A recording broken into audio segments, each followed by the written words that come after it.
Welcome. This is the Microsoft Learn Students Ambassadors Kenya podcast. I'd like you guys to introduce yourself and the whole team for every member who's present. Yeah. Okay, I guess I can start as they turn on their videos. Hi, I am Kathure. I am a Microsoft Learn Student Ambassador, and I study at the Kimathi University of Technology. There's something else. something else. Yeah, that's fair enough. And Steven?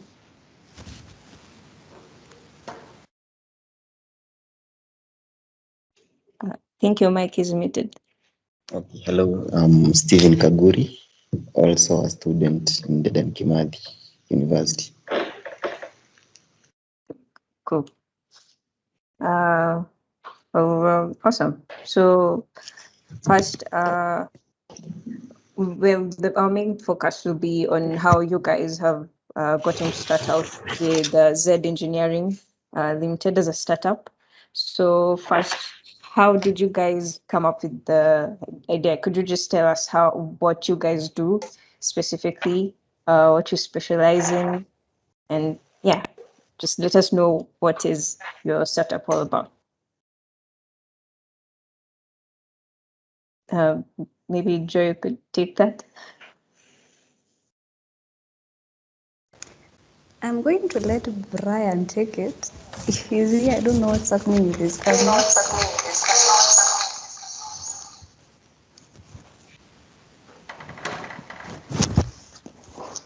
Yep, so Zed Engineering is a company that we came up with to solve local problems, local and international problems. Okay, so an example of an issue that you guys were kind of targeting or have tried to help out so far, to maybe intend to. So from the place where I come from, there are many issues of car theft and motorbike theft. So we decided to solve the problem, but we were working as hobbyists. So we created a gadget to. Let me please mute this. So we created a simple tracking system that users can install in their vehicles, and we also designed a custom app, an Android app. So it's just like a basic tracker, but with some additional features. Okay, the challenge that we found in the current trackers is that they don't have the real-time notifications of whatever is happening to your car. So our tracker is more of a security system, a vehicle security system. So our first device was simple. It was just installed in a motorbike. That's where we tested our tracking system. So whenever someone tries to pick your motorbike, even if it's off, you can get an alert. So it detects whenever your vehicle is in motion, even if it's off, and you get a notification on your phone. So this is different from traditional trackers. And it also secures the vehicle from battery theft. Yeah, and also alternators and starters. Whenever you disconnect the wires, we will notify you from your phone. Yeah, so we found people being interested with this gadget, and some of them were interested with the idea that electronics can be designed locally, yeah, even if we manufacture in China, but the designers are available locally. So we've met several people, several clients, potential clients, asking to get some customized electronic products, electronics, mechanical products, or even electromechanical products. Yeah, because that's my field personally. I'm a mechatronics engineer. So people are interested in these custom-made products, especially if the designers are in Kenya. So since we saw there is demand, people are interested in Kenyan-made products, we decided that we can maybe stop being hobbyists and do these things for fun. So we can just try to create something that that can be monetized, something that's more official, something that can even be certified by KEBS and so on. Yeah, so currently we have some few prototypes. I will be sharing the pictures later. Okay. Yeah, so we registered a company and we are working towards mass producing our tracking system, our vehicle security system. Yeah, so currently there are 5 vehicles with the tracking system, but we are doing some slight changes in the design because the current design is more expensive. So we are trying to make it more affordable for everyone, for us and even for our clients. So we can easily mass produce it and distribute it to people who are interested in working with us or even directly to our clients. Yeah, so Okay. that's where we are currently. So the way that you guys work right now, is it that you maybe you get a client, someone who's interested, and then you custom make the detector just for their car or their motorbike, specifically just for them, or does it basically depend on the person, like where they want to use it on, be it a car or a motorbike or something like that? There are some basic features. So our vehicle security system is tiny, so it can be used in motorbikes, buses, vans, lorries. It doesn't matter, but there are some basic features like the battery protection. I don't know if that's the right word to use, but whenever someone tries to steal your battery from your vehicle, you get a notification immediately. So, okay, this is a real problem we are solving, by the way. We even have one of our technologists at the Dankimati. His name is Vero from Physics Lab. He also tested our gadget for around 2 months. And one funny thing happened was that he took his car to the garage for servicing. Then when the mechanic left, some people who were left at the garage, they decided that they can try to exchange batteries. Someone maybe has an old battery or so on. So when he was removed, when the person that was left at the garage was trying to remove the battery, Mr. Verol was notified immediately, and he could call the mechanic, and the guy was stopped from stealing the battery. So we were happy because we solved one real problem. Yeah. Yeah. So yeah, that's one of the things we do. So the basic features are tracking, geofencing, battery protection, and whenever your vehicle is, let's say, towed, you will get notified. but there are other custom features that we program. So most of these features are software features. They will be relatively cheaper than if we do hardware customization. So like 2 months ago, I think 2 or 3 months ago, one of our clients who is testing our gadget, he owns many tractors. He has farms in Thika and in Nairobi. So he took our gadget and he decided that he wants to have some additional features.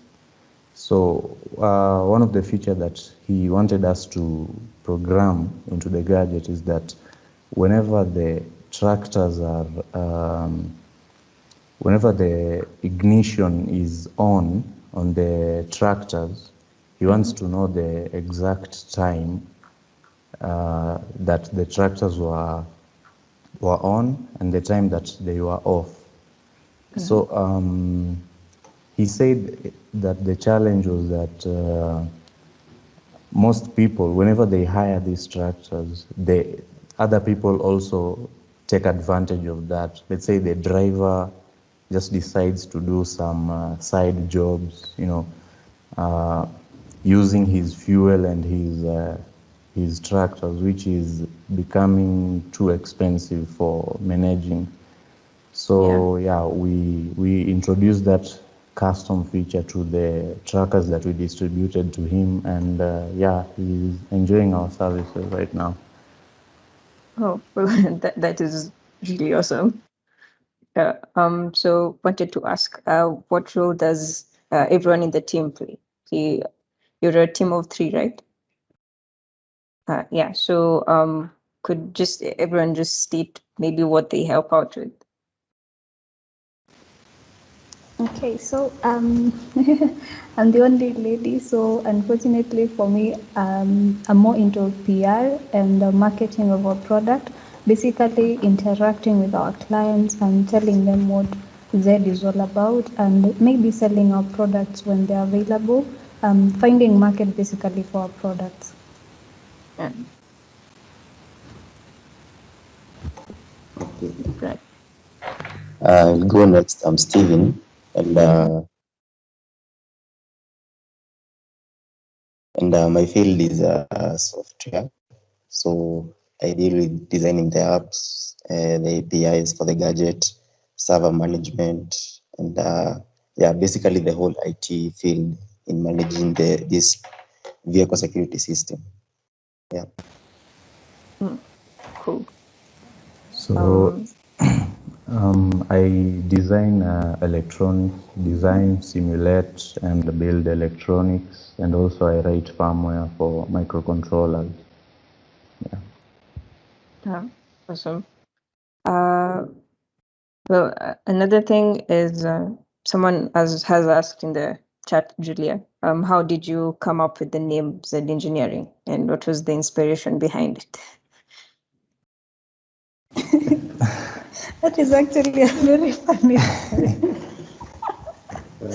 Oh my god, it is a very funny story because unfortunately for us, last year we were to go with lens engineering. But unfortunately, we didn't have the funds to register our company, so we asked them to keep a name for us. But when we got the funds this year, we couldn't really get the name because someone else had the name. So we picked a list of names and just hoped for the best. And luckily, the name fit because it's a strong, powerful name. Nice. It's actually also kind of unique, honestly. So cool. So one of you guys, Joe, is part of the Microsoft Learn Student Ambassador Program, and that's where like this whole event is kind of based on. So do you think how has the program contributed to where you are right now so far? Well, basically, I think it has a very large impact because Microsoft Learn has really taught me how to interact with people. If I hadn't learned that, then it would be very hard for me to kind of sell these products to people or just Yeah. approach them because of, I don't know, just shying off or not being able to actually talk. But aside from that, using Microsoft Learn, the platform, it's easy for me to learn new technologies that we can include in our building, such as using IoT Central in the future, using Machine Learning Studio, using Azure to store our data. So basically, aside from learning how to write code, how to deal with the technological part, it has also taught me how to interact with people at a larger scale. Oh, wow. Awesome. Honestly, you don't look like someone who's shy. For real. Just have a ball of energy with you. So, yeah. Okay, cool. Well, I guess you guys obviously were working during the COVID-19 pandemic. So how did it affect like your teamwork and coordination, and maybe what challenges did you face during that time?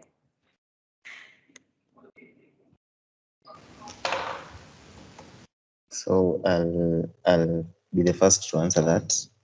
So in 2020, that is last year, that's when we were starting to build the vehicle tracking system. So actually, there was a lockdown, so I got locked up in Nairobi, and then Brian was in Nyeri, Joy was in Meru, so we could not have any physical interaction to continue working. But so we tried to work online. It was not so efficient because some tasks are so complex that you can't do alone, and you can't do online. So it took a lot of time to come up with the product. That is last year. We dragged so much, but finally we finished it up. Then there is also the problem of shipping components from China, because that's our source of the components. So we couldn't do any shipping that time because of the lockdown. But it's been well so far. Wait, before the others answer, is there like a specific reason you chose to ship parts from China? I mean, is it because it's cheap, or maybe they were just available in China? Is there a particular reason? Okay, yeah, China is cheap and available, and okay, even shipping from China is cheap and very fast, rather than shipping from US or Australia. Then most of these components, even if they are American products, they are fabricated in China. So most of the components are in China, cheap. Yeah. Cool. Yeah. Maybe for Joy and any challenges you faced during COVID working as a team? I think it's basically just the same because when you're used to working with people on a normal basis, so close to each other, it's kind of hard to work remotely, especially considering that we're living at different parts of Kenya. And we kind of tend to get lazy when you're at home. So Yeah, true. yeah, we lagged a lot. Okay. Well, Julia also has a question for you guys. Have you encountered any huge and threatening competitors in the industry, and how do you plan on attaining a competitive advantage? Yeah, there are competitors, by the way, very many competitors in the market. One of the challenges we face is most of our products are, we produce in small batches. Let's say 20 pieces, next time 30 pieces. Compared to some other companies which produce 1,000 pieces at a go, you'll realize that we have a very small profit margin compared to those companies. Because a company can produce like 1,000 pieces, then sells the trackers for 1,000 per piece, or let's say 2,000 per piece. And you find out that they make some good amount of money from that, some good amount of profit from that.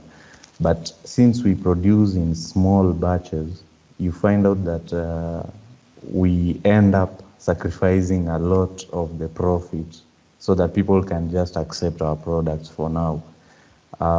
Since we are a small company, you can't just convince anyone that you are the best. Yeah. So we really need to work hard, extra hard, even harder than those other companies, by the way.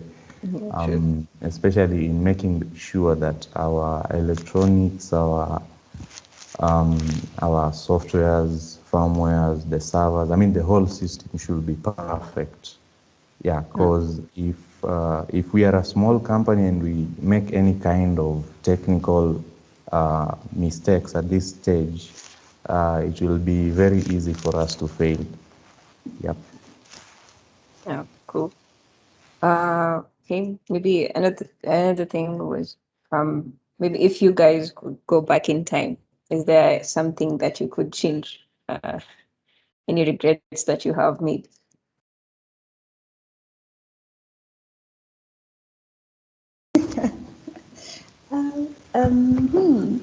I won't be general, but for me personally, I really don't think so because every day is a learning experience. So you just get to learn from your mistakes and move on. You really can't change what you did in the Yeah. past. Okay. Nothing for the guys.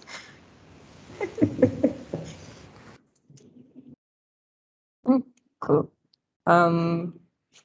Well, another thing also would be this was directed to Joy specifically, since you're the lady, yeah. Have you faced any challenges working as the only female amongst the rest of the founders? And maybe what advice would you also give to other women who might be in your position? Maybe. Actually, I'm not. You guys are quite cool. um, they have a way of making you feel at home with them. So really, you're just a team, whether you're a lady or a guy. But my advice would be, um,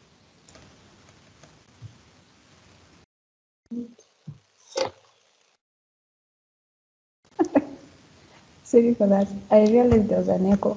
My advice would be that I think when making friends or really I don't know, interacting with people, it's better to have people that have the same drive or focus as you do because when you tend to lag or fall, they're always going to be there to lift you up.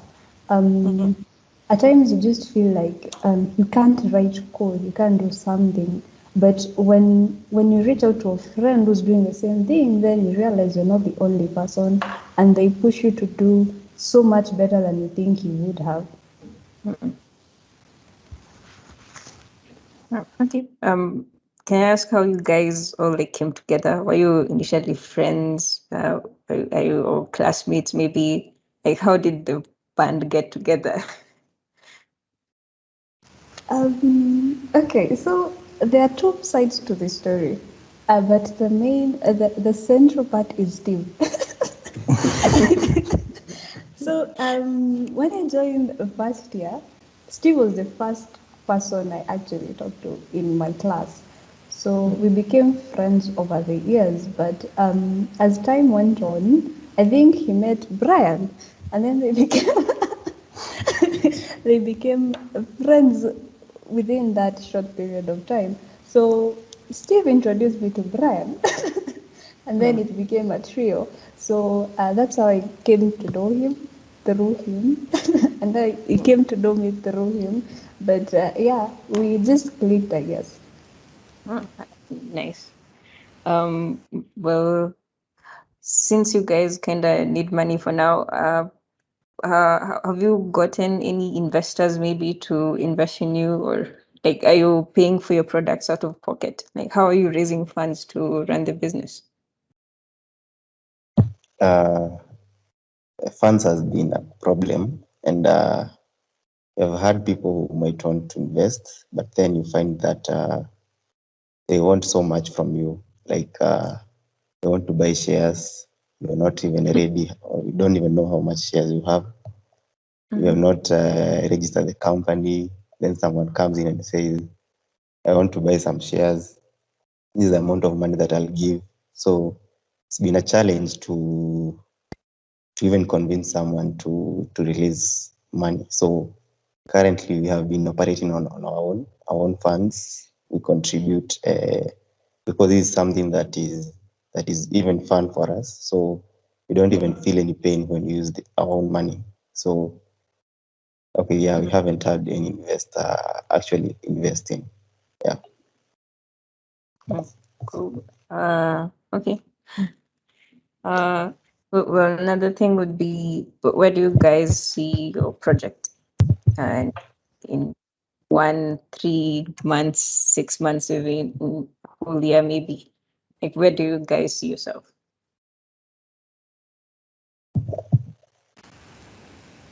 As I said earlier, we have a prototype that's tested and ready for the market. Currently we are satisfied with the functionality.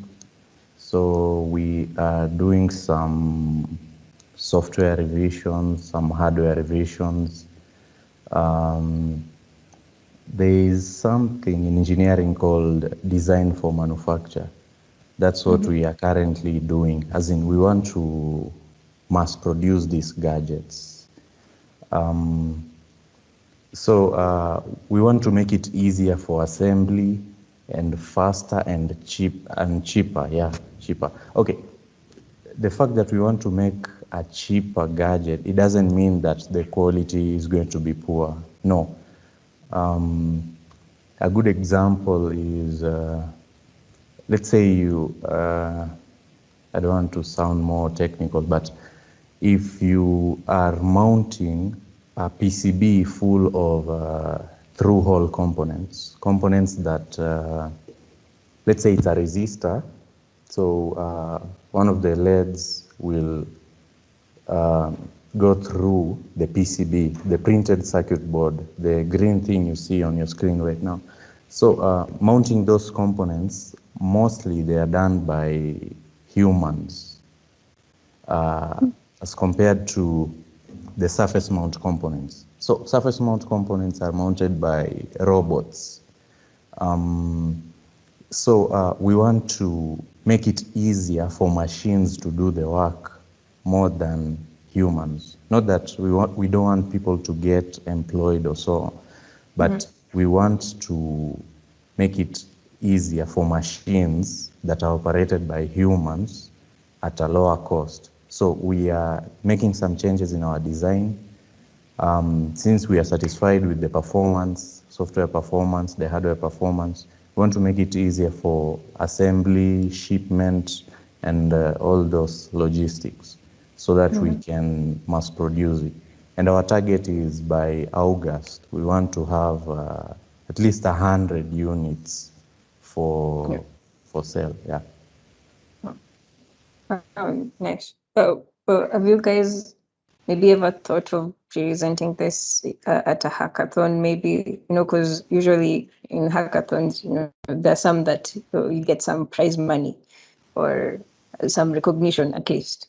But why didn't you guys maybe take that route? Because this looks like an idea that would definitely just be no-brainer.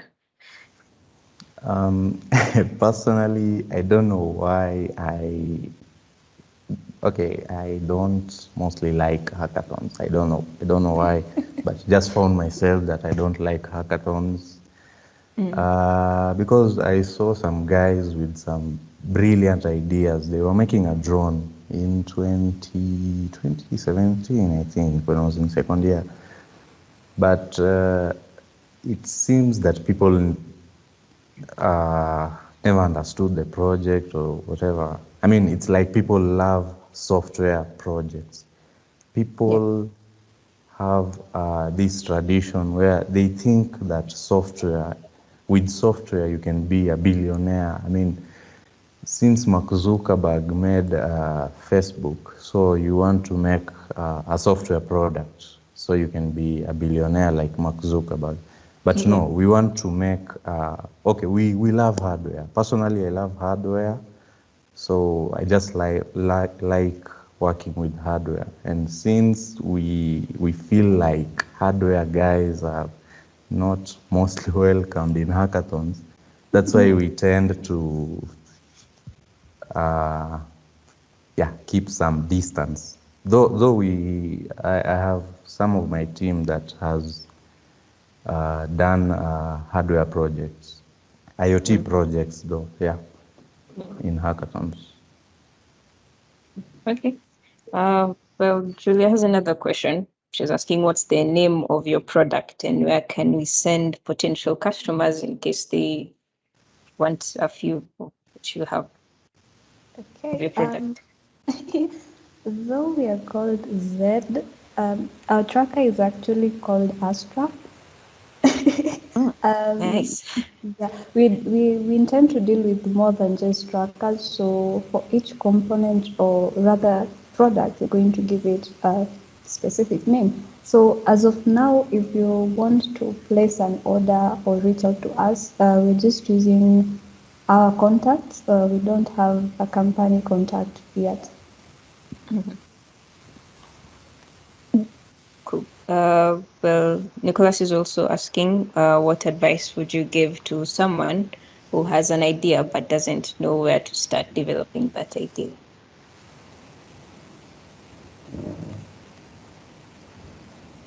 I think I can answer that briefly. So if you have an idea, I think you should start working on it. Start small, no matter how small, because that's why we started back in 2018.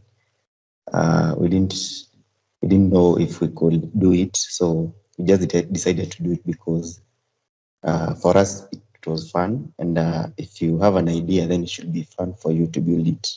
So I think you should start small, no matter how small it is, because like for us, even if we produce 20 trackers and sell them, we're still growing, rather than saying that we don't have any funds, we don't have investors, we don't have money to do something else. But I think we can secure some money from ourselves and do something rather than just saying that we don't know what to do and you have an idea. So I think just start small. Yeah, cool. Yeah. Okay, well, for our audience, in case anyone else has a question, you can just open your mic, unmute your mic, and speak. Fungua moyo.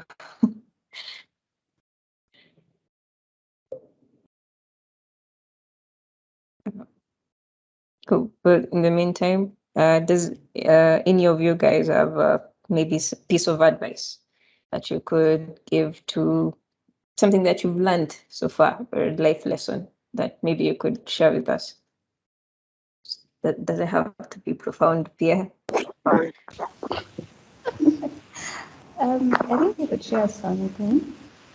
When you have passion for what you're doing, or rather what you want to do, even if you don't really know how to go about it, you will find a way because you really, really want it.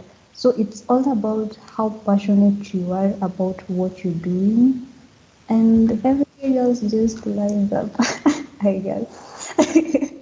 Yeah, true. True. Yeah. Maybe I can add on that. Passion is the key to building what you want. Because for me, I don't even do engineering, but I understand some things that Brian does. He's not so much of a software guy, but he understands what I'm doing.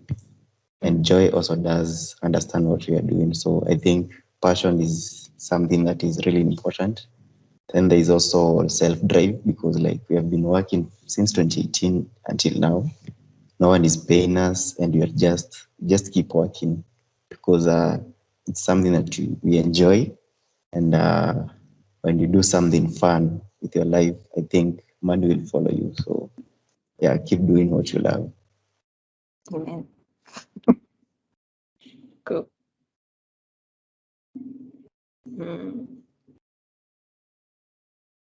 Does anyone else have a question for our team?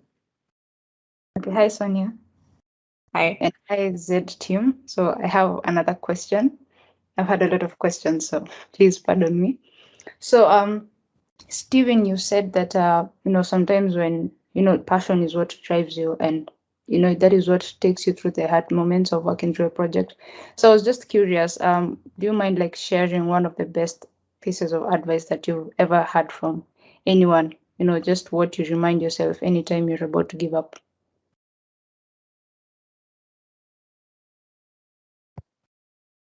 That's a tough question. Mwanaume ni Uh, effort. Can you please pardon the question again as I continue thinking? Okay, so I'm just asking like the best piece of advice you've ever received. It's just a question out of curiosity. Best advice. Yes.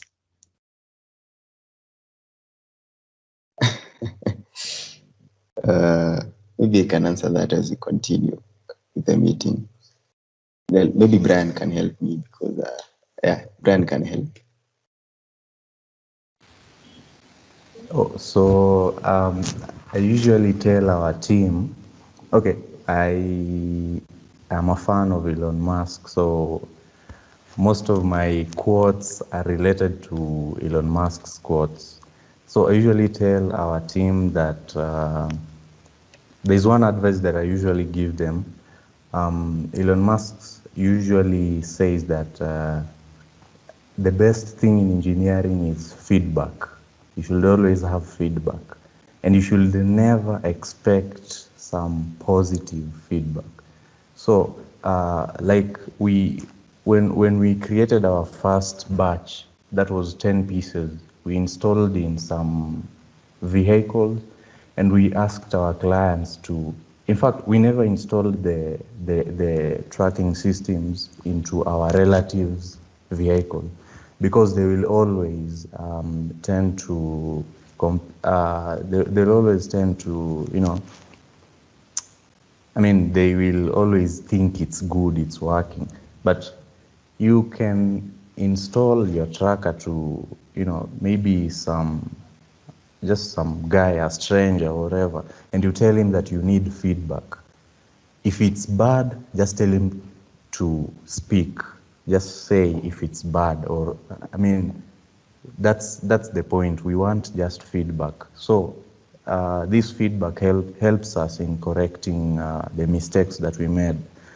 It has helped us in improving on our designs, our firmwares, and so on. Yeah, so that's the advice we got from Elon Musk's Twitter feedback. Thank you so much for taking time to talk about your product and your startup. I wish you all the best, honestly, because you guys are doing such a great job. Wow. Yeah, your ideas are just next level. Yeah. So thank you so much. Thank you for having us. I think we'll take Julia's advice on maybe get an Imagine Kathure, hopefully. We're grateful to be here and to have someone listen to us. Cool.